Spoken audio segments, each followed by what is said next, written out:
Hey, I'm Hunt, and this is Hunt on LSU, your channel for LSU Fighting Tiger football talk.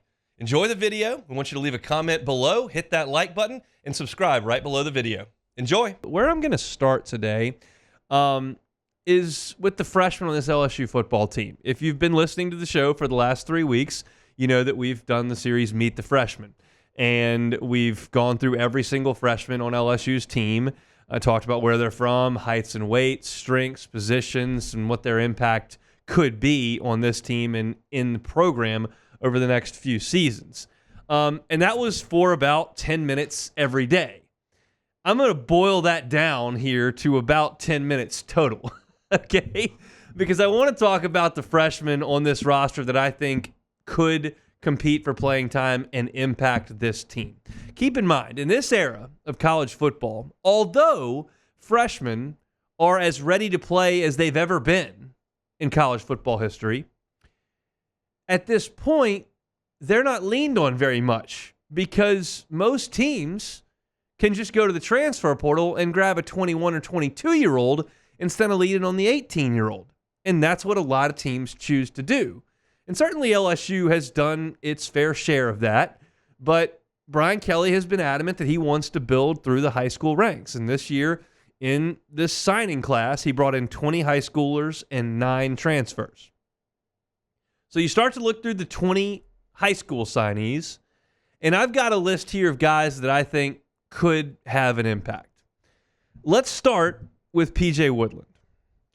Now, the biggest piece to this puzzle is the depth chart, and then you get into readiness. Because whether you're ready or not, if there's no depth and you're up there in the depth chart, you're going. And whether you're ready or not, if you're down on the depth chart, you're not going to. So the depth chart is the most important piece here. And Ashton Stamps is the number 1 corner. And after that, there's a little bit of flux. Sage Ryan is cross-training, we're told. I don't know what cross-training exactly means. I thought I did. I thought it means you played both. Every time we've been out at practice, Sage Ryan's played cornerback. So that doesn't feel like cross-training to me, but he's playing a lot of corner. We don't know how healthy Zy Alexander is. Zaire Brown, been playing the nickel a little bit. He's certainly older than P.J. Woodland, but not a guy that's played a ton because of injuries in his time at Ohio State. So really, the only player that I would suggest is firmly ahead of P.J. Woodland here at corner is Ashton Stamps. I would probably submit that Sage Ryan is ahead of him. Every time we've gone out to practice, the number 1 defense has featured Ashton Stamps and Sage Ryan on the outside. And I don't know what we can expect to see from Zy Alexander a week from Sunday. I really don't. If you pressed me on that, I would suggest he's probably not 100% ready to go and probably won't play 80% of the defensive snaps. But I don't know that. We'll see. P.J. Woodland is undersized at this point in his career. It's just in terms of weight. He's tall enough. But he's tough. He plays hard, and they liked what they saw from him in the spring. So I think that he's going to play against USC. Does he play 100% of the defensive snaps? Does he play 70% of the defensive snaps? Does he play 20% of the defensive snaps? I'm not sure. I don't know enough about what Sage Ryan's going to do. I don't know enough about what Zaire Brown's ready to do. I don't know enough about what Zy Alexander's ready to do. But I think he's going to play.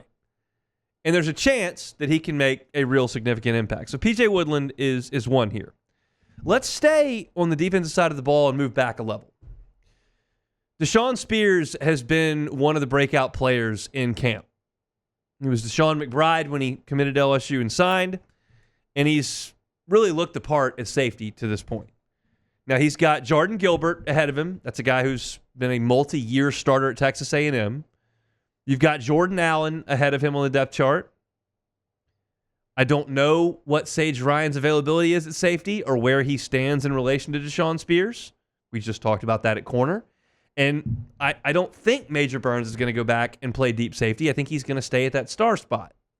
And the question here that I start to have is what is the situation with Kylan Jackson? Because apparently on Saturday, he was getting some reps with the 1, and that is a little bit of a change from what we had seen the first 2 weeks of camp. But Brian Kelly said last week that going into Thursday, Friday, Saturday of this past week, that it was moving day for players that wanted to be in the starting lineup and play the vast majority of the snaps. And maybe Kylan Jackson has shown that. Dashawn Spears certainly has some room to go up in the depth chart. But from a size, speed, physicality, presence, it feels like he could make his move. I don't want to, every time we talk about Dashawn Spears, just mention Eric Reed, but they're players from right here in South Louisiana, big physical safeties, 4-star recruits. It makes a lot of sense.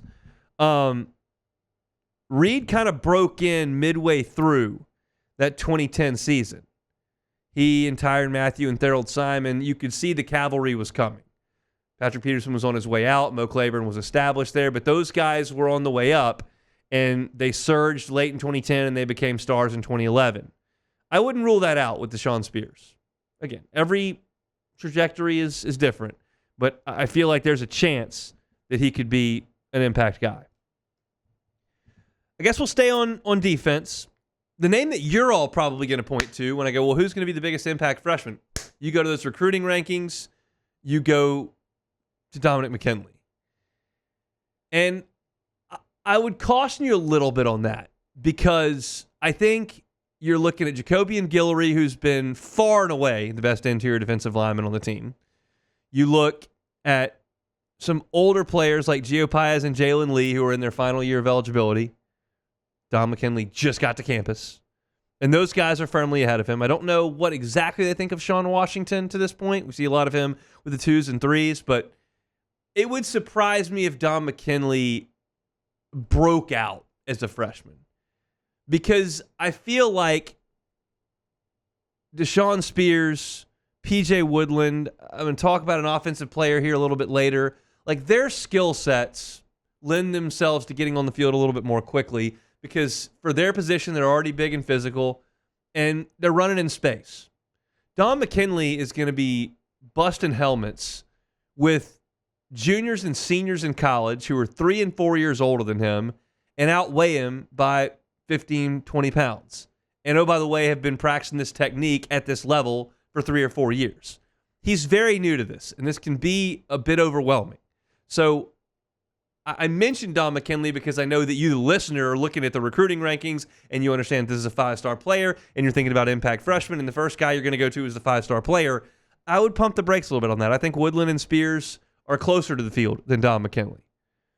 The next 2 guys, I think, have had sensational camps, and that's why I put them on this list. Not because I think they're right up at the top of the depth chart, because I think they have shown some real flashes in camp, and it's both the same position. Kolaj Cobbins and Gabe Reliford have looked great in camp. And I don't want Kolaj Cobbins playing 65 snaps right now on defense, but if you want to put him out there to rush the passer, I'm going to be okay with that. Now, keep in mind, Braden Swinson is back, and he's participating fully, and he was probably LSU's best pass rusher in spots last year.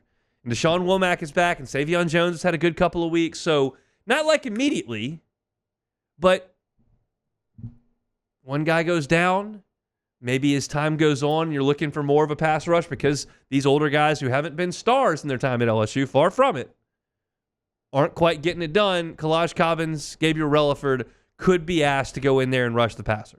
And I think there's a chance that they could do it. Not every time. They wouldn't win every rep, but they're showing something, and I like those 2 guys on the defensive side of the ball. So the 4 guys I like the best on defense in the freshman class as far as impact 2024. PJ Woodland, Dashawn Spears, Kolaj Cobbins, Gabe Reliford. Now you switch to the offensive side of the ball. And I think it's still Trey DeZ Green. You've seen a couple of freshmen working with the 2s. You've seen Weston Davis at right tackle. You've seen some of Cohen Eccles at center. Caden Durham plays a running back position that you can get to the field pretty quickly. But I think Josh Williams and John Emery and Caleb Jackson are going to take most of those reps. And oftentimes you don't play 2 running backs at the same time. So I think he's blocked from the field a little bit. Trey DeZ Green had things open up when Mac Markway left. Mason Taylor is the undisputed number 1, but I also feel comfortable in saying that LSU wants to run 2 tight end sets. They want to get 2 guys out there. And while Pimpton is probably ahead of Trey DeZ Green, it's not by a ton. And that talent is undeniable. said this, I think the first practice report that I did after watching the first practice this year. I said it is difficult to go out there and look at Trey DeZ Green and watch him physically play the position and go through those passing drills. It is difficult to watch that and go, man, he's probably not gonna be a star. Like when you're that big and that tall and run like that and jump like that and you're high point and catches, that skill set is pretty translatable from practice to the field. Yes, you got to beat man press coverage. Yes, you've got to be able to put your hand on the ground and block somebody. Yes, you've got to help on the edge. You cannot be predictable by personnel. You can't be throwing the ball every time Trey DeZ Green is in there, splitting them out wide. But that skill set's pretty enticing to get on the field. Maybe third down, maybe red zone, who knows? But I like Trey DeZ Green for sure.